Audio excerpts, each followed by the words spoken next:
So, welcome to Boxing Media Hub, sponsored by Falcon Contracting. And yes, we're back again. It's just the way it is. It's 7 o'clock. It's nice outside, and we're here to bring you an absolute beauty of a fight. We're bringing you Katie Taylor versus Amanda Serrano 2. We're going to give you our predictions. Let us know in the chat your predictions, and also hit the subscribe button, ding the bell for notifications. And we're going straight in. Katie Taylor, 24 fights, 23 wins, 6 knockouts. She was last out in November. Cracking fight against Chantel Cameron, which a lot of people looked either way on that one. It was one of those fights. But she won on a majority decision. Amanda Serrano, 49 fights, 46 wins, 1 draw and 30 knockouts. Incredible. Both of these women are just boxing. Do you know what I mean? When you think of boxing, you think of these two women. I know we think of the GWOAT as well, but I think in this current climate, these are the girls. I think they really paved the way for the next generation. Serrano as well, last out in October against Danila Ramos, which she won unanimous decision. This is for everything. The Undisputed World Super Lightweight titles. It's got everything.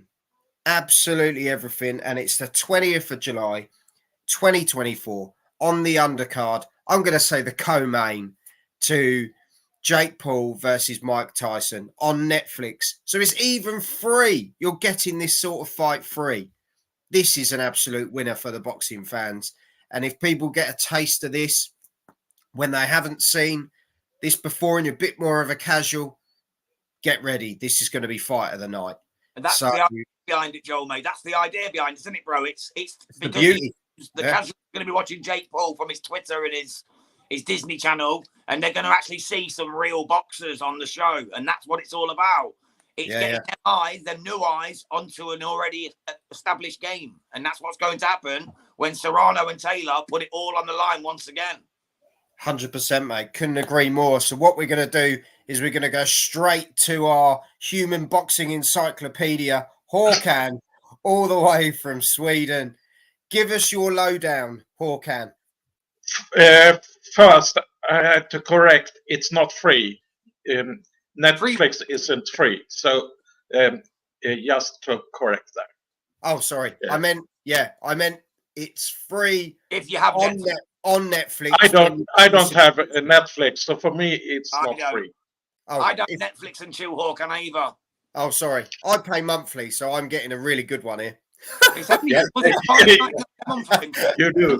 I will pay subscription for just 1 month to see the fight. That's still quids in, isn't it? Still quids in. Yes. Go on, and I was at yesterday, 2 years ago at the MSG, and that fight and the whole event was just amazing. I can say I will never have that feeling anymore. That can't be beat. That's what's happened 2 years ago. Yeah, it was the greatest fight you've ever been to, you said, didn't you, Håkan? It was the greatest fight you'd ever been to. At the end, was it the MGM Grand? No, not MGM Grand. It was in New York, wasn't it? Yeah, MSG. Yeah, Madison Square Garden. Yeah, but you said it was yes, and person. So I hope that it will be the atmosphere will be really good in Arlington too, but this is a huge stadium, so I don't think the atmosphere will be the same as the MSG. But the fight itself, if the fight is just 10% of the first one, it's gonna be a cracker. Yeah. Well, the fight will be. It's about the fans. It's whether the fans make the atmosphere, isn't it? That's the problem. Yeah. But on a big stadium, it's more difficult to have that fantastic atmosphere. Yeah. Like it was at the MSG. Yeah. And it depends how many Irish who can afford to travel over.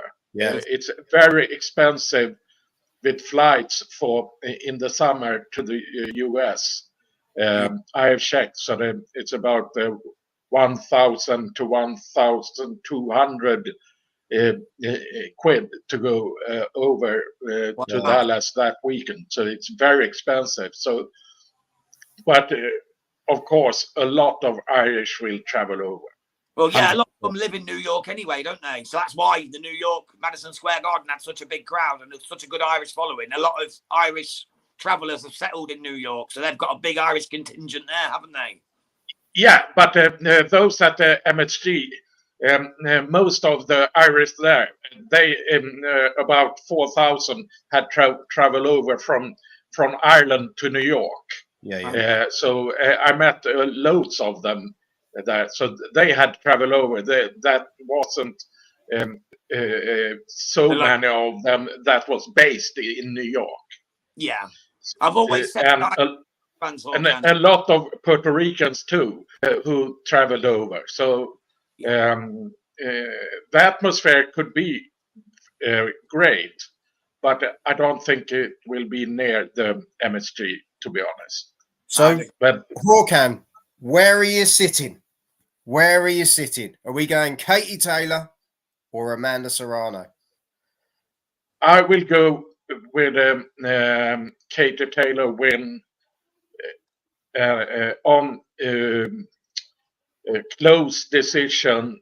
And the reason for that, I think super light is too high for Amanda to jump to super light. To lightweight, I would have thought that Amanda could win the rematch. But to jump to another division, I'm not sure about Amanda at super light. Okay, cool. Jam, where are you sitting with this one, my man? For me, brother, it's going to be an absolutely fantastic fight. I'm so happy they've got it on again. It's a long time coming. Should have happened sooner. This could be Katie Taylor's last hurrah.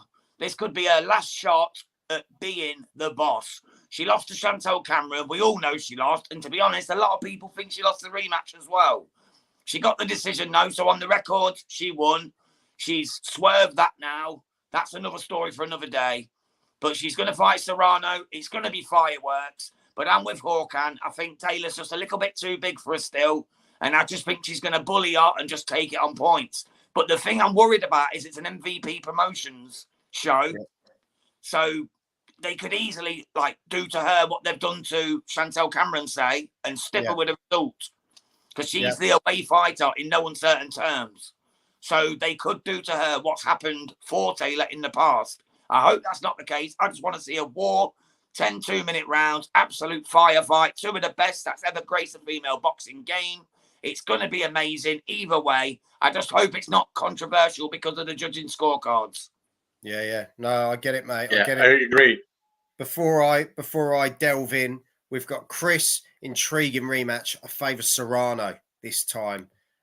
Serrano needs to learn from the first fight when she hurt Katie in the 5th round, but didn't continue the pressure and didn't sort of screw. I agree. She didn't turn the screw there. I do think both are slowly going down in their careers in terms of past their prime. Taylor didn't win second fight versus Cameron, in my opinion. Judges were so biased. I think it's one of those where it's kind of how you just viewed the fight, really.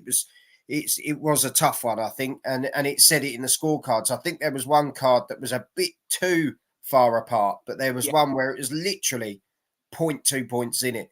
A bit like the Rueg fight at the weekend, Joel. The weekend before. You know, the 99-92 was harsh. The 96-94, 97-94, you can understand it. Yeah. You know, that one judge who's on the far side who sees it different to everybody else. Yeah. But the thing is, you know, in some cases, you can't say the judges are wrong because they're judging it. Do you know what I mean? It's how they see it. And I think one either side and one at the bottom, so you don't know what they're seeing from that angle. They're seeing we don't see land. Yeah, exactly. Serrano on points is my prediction. If a couple of years ago, I'd say Taylor. Jabbit Boxing, big shout out to you, mate. I think Serrano beats Taylor this time out. Split decision, $6.99 bargain. If it was on DAZN, £20 pay-per-view. Minimum. Yes, big shout. DJ Pat, big shout out to DJ Pat. Big up to you, Elaine. No matter what, this will be a trilogy because it stinks that Serrano will take this in a controversial way. I think we're overlooking how good Serrano is as well, you know, and I don't mean that with you two. I mean that in the sense of she is a class act. She's going to go in. She's going to give this. She missed marginally in that first fight as well. Let's not forget that. She really put in a shift. She could have stopped her. If she'd have put her foot on the pedal, she could have stopped her. That went either way. That could have gone either way. And no one would have really... for me, Serrano should have had the decision at the MSG. Yeah, and I had loads of Irish around me just behind ringside, and even the Irish didn't thought that Katie Taylor should get the decision that I chatted with at the floor seat just behind ringside. So even the Irish, some of the Irish weren't confident of a Taylor win. Yeah, so there it is, really. That and no offense if the Irish say it, and I know what the Irish are like with Katie. They are behind their girl 110%. Yes. So if they turn around and go, do you know what? She got lucky there. And they said it with the Chantel Cameron second fight as well. She did get the nod there, and it kind of puts the question out there.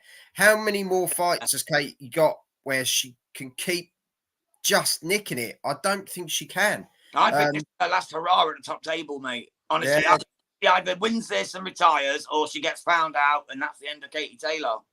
That stadium in Ireland. For me, I believe Katie Taylor has one fight left after this, and I think Matchroom will do a big show in Vegas for Katie Taylor after this fight, like a retirement party. Yeah, well, and retired after that one. Yeah. The stadium capacity is 80,000. No way they will sell out that stadium like Canelo did. I think you're on a different level there, mate. I think Canelo pretty much can sell the numbers wherever. Stadium, isn't it? It's Dallas Cowboys American football stadium. It can sell 80-odd thousand, but if it was in New York, they'd sell it. They would sell it. With Puerto Rico against Ireland, they're all based there. They'd sell that out in a heartbeat. But Texas, it's a strange place to be happening.